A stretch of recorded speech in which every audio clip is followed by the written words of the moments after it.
Let's welcome in. He was a great player in college. He was a great player in the pros. He's the Monster Mash. Jamal Mashburn joins us here in the Herd on Fox Sports Radio. Mash, how are you? I'm doing good, Doug. Long time no talk, man. Always pleasure talking to you, my friend. It's great. I want to ask you, your son obviously has played started Minnesota and New Mexico. He's in the transfer portal. What's it like to have a son in the transfer portal? You know, he was in the transfer portal when he went to after Minnesota. Richard Pitino got fired, and then he jumped in the transfer portal. And then 24 hours later, Richard got the job in New Mexico, and he decided to go with him to New Mexico and spent 3 great years with him in New Mexico. But now he'll be a grad transfer, and you know it's a lot different than when you're getting recruited at when he was 18 years old and, still wet behind the ears, didn't have a lot of experience. But now he's leading the process right now. He knows exactly what he wants out of the institution, what he wants out of a coach, and what environment he wants to be in. So it's a lot less pressure for me. I'm just more like a guide more than anything, where he bounces things and ideas off of me about what a fit would be and different things like that. So to me, a lot less stressful. Yeah, but, I mean, he could complete the circle, right? You played for Rick, he played for Richard at 2 different spots, and he could transfer and play for Rick. Yeah, you know what? I think the way I'm kind of looking at it, this is all about him at this particular point. You know, it's not about what I would like to see him do or if he can play for St. John's. I think he could definitely help St. John's especially at the guard position, but I think for him, it's time for him, and the message I deliver for him, it's time for him to be selfish and to really pick a spot and to really develop his own lane. And I think the Pitino connection is great for me and his dad, me and Rick Pitino, but, they've already done that at the University of New Mexico. They went to the NCAA tournament. New Mexico wasn't there in like 10 years. They won the Mountain West Conference. So I think he's accomplished everything he's needed to accomplish with the younger Pitino. And I think it's time for him to find a new place where he can kind of, start fresh and continue his own basketball journey. I love that you're allowing him to be his own man. So let me ask your honest opinion. So Bronny James is in the portal, but also is going to declare for the NBA. LeBron has made it obvious to everybody and said it. He wants to play with Bronny. And, the clock's ticking. He's still amazing at 39. But when you hear and see a father like LeBron who has this ultimate power, and the thought is that he's going to make the Lakers, draft his kid so he can play some with his kid, like how does that land with you? At the end of the day, it's the only, he has the power to make that happen. I think it's in the best interest of him. I don't know if it's in the best interest of Bronny's long-term career. I think he has to make a choice on, there's going to be a lot of pressure on Bronny to perform, and to really step outside of his shadows.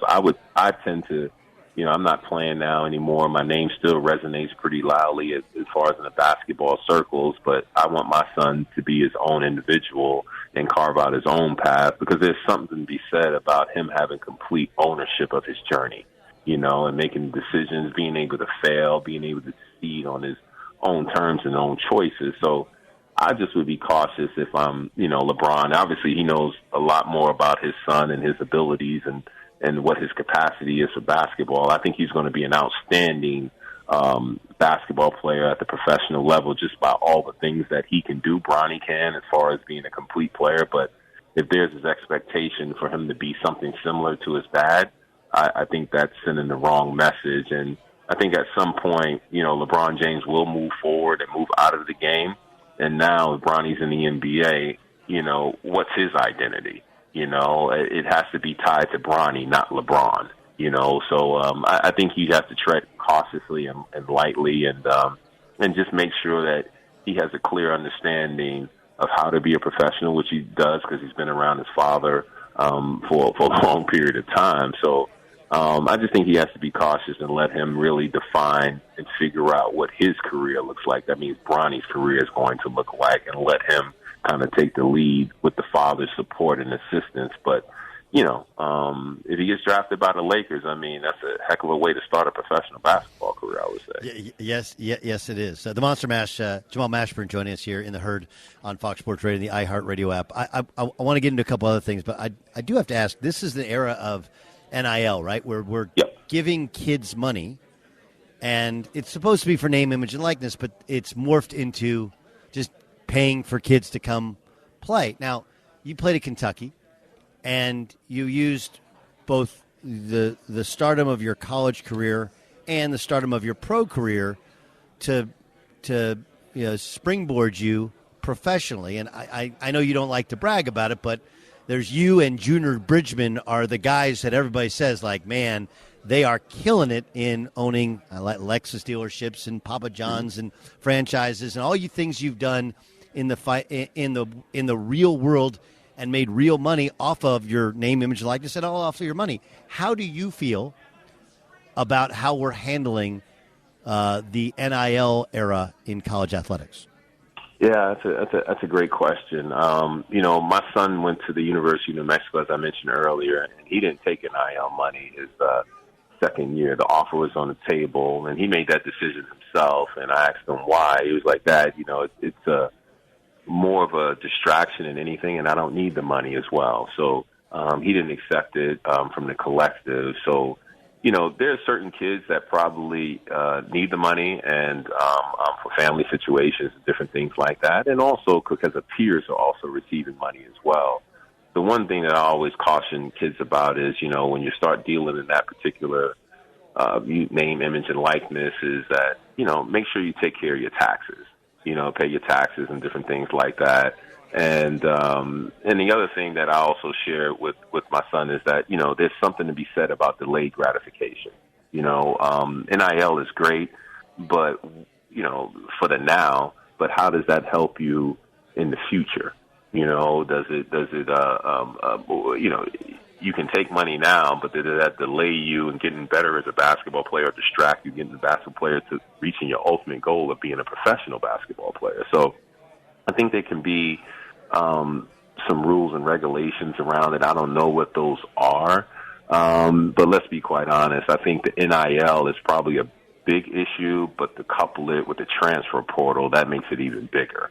Right. I agree with kids should have the right to move in and out of schools and different things like that, if coaches can move in and out of schools. But, I think we're entering a particular place where, in my opinion, this is where the super conferences are going to come about, because there's not going to be a lot of schools that can put together a collective or come up with money to really pay some of these players and then also take care of the other non-revenue sports as well. So I think we're getting to a particular place where, it's going to be the haves and have-nots. You're probably going to have fewer Division I basketball and football programs, and you're probably going to have fewer and fewer non-revenue sports where kids going to get scholarships but can't get scholarships at that particular time. I mean, because it's got the competitive landscape with the transfer portal and NIL has really it's become professional sports. It's always been professional sports. It hasn't been amateurism, in my opinion.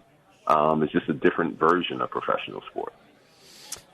You played in the Final Four your final year at Kentucky, and it was one of the most storied Final Fours in terms of, Kansas, Kentucky, Michigan, and Carolina. Carolina won it. What do you remember about playing in the Final Four? We played in New Orleans, actually. And then I remember playing against the Fab Five, and I remember, I think there were 60 or 70,000 people in the Superdome at that particular time. We just didn't have enough to match up with the Fab Five and the interior part of it with Chris Webber and Juwan Howard and all those guys. So it was a great opportunity. We had just came off the year before with Christian Laettner hit that 15-footer to win the game, and that Kentucky-Duke game, and then get into the Final Four. Unfortunately, didn't get a chance to win the championship. The Kentucky Wildcats won in '96, but I felt like I was a part of that team because I helped build that foundation of that, rebuild that foundation of the University of Kentucky basketball. You're born too soon. You realize that, right? Like you were small ball. You would have been small ball 5. You'd be small ball 5, Mash. Instead, you were like point forward. Like point forward, you'd be like point center now. You were just born way too soon. Yeah, things have changed. I was talking with Grant Hill the other day, and it was probably about a couple months ago. We were chatting. I said, "Do you think that,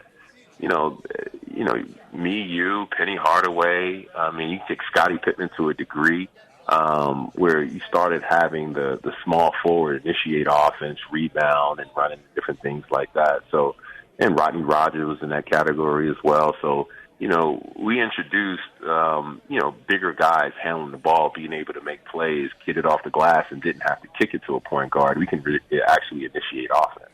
Yeah. That was when we grew up, Magic. And then Yep. Magic, Steve Smith was one of the first kind of big guards. Then you were part of that generation where you kind of dominated college being a big guard, and then took it to the pros. Now you'd be playing the 5 though, man. You'd be down there. You'd be switching 5 and playing point guard as well. Jamal Mashburn joining us here in the Herd on Fox Sports Radio. Doug Gottlieb filling in for Colin. I'm live at the Final Four. Box out colon cancer. It's something that is incredibly important.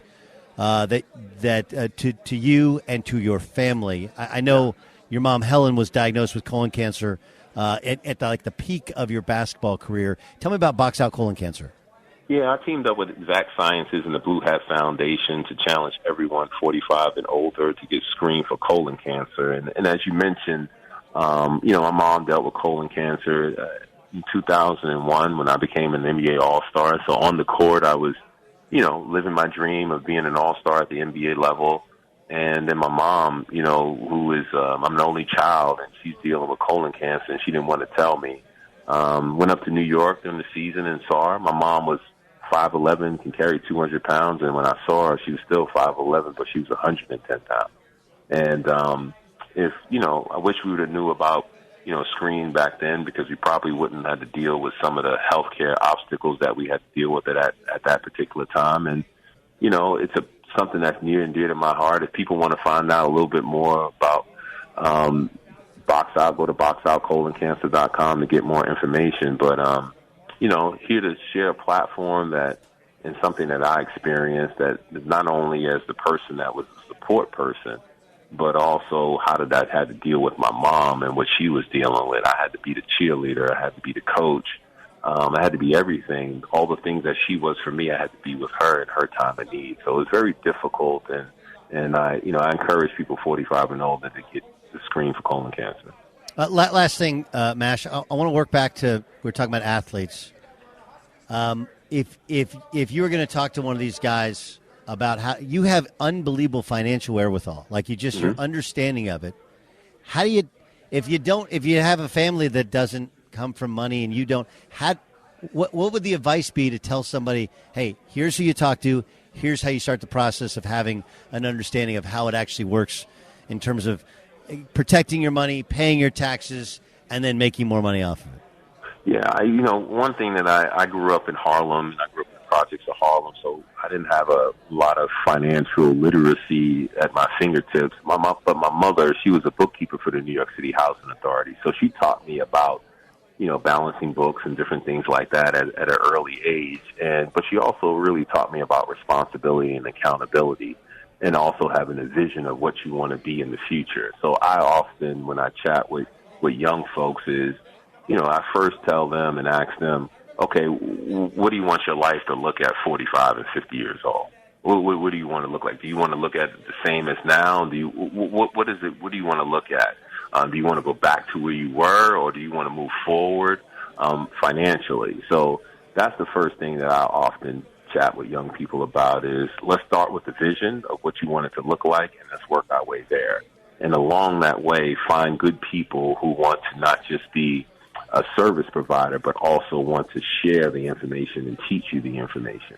That's very important. And also have trustworthy and their integrity, have integrity as well. So I start from there, because I often tell young people as well, you didn't wake up one day at 10 years old and put your name in the NBA draft. It's a process that has to happen. You got to go to high school, college, and you have to perform at all these different levels. And that should be the same with finances as well. And I think oftentimes, too, something that I've thought about as well is that I think we need to have financial literacy in the Absolutely. school. Yeah. In the school, not just for athletes, but for all people, and how to deal with financial issues and different things, how money works, what savings and all these different things, and what investments look like. So I think it should be universal for all people to have financial literacy, because we deal with finances day to day, regardless at what level of finance you're dealing with.